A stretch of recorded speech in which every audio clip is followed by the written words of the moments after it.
ভাই আমার একটা বেজ ইন্টেরিয়রেরই এক্স করলা গাড়ি প্রয়োজন, তাও আবার নিউ শেপের।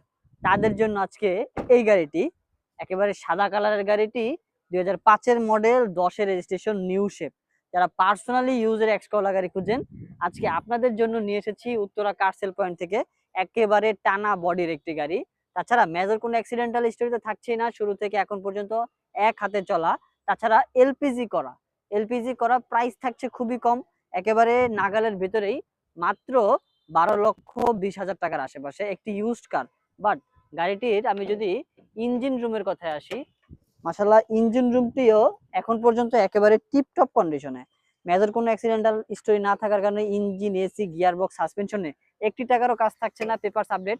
গাড়িটি নিতে হলে এখনই যোগাযোগ করুন স্ক্রিনে দেওয়া নাম্বারে। ভাই আমার একটা বেজ ইন্টেরিয়রেরই এক্স করলা গাড়ি প্রয়োজন, তাও আবার নিউ শেপের। তাদের জন্য আজকে এই গাড়িটি, একেবারে সাদা কালারের গাড়িটি, 2005-এর মডেল, 10-এর রেজিস্ট্রেশন, নিউ শেপ।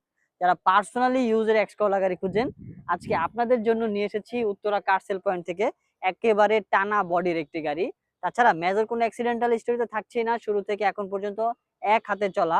তাছাড়া এলপিজি করা প্রাইস থাকছে খুবই কম, একেবারে নাগালের ভিতরেই, মাত্র 12,20,000 টাকার আশেপাশে একটি ইউজড কার।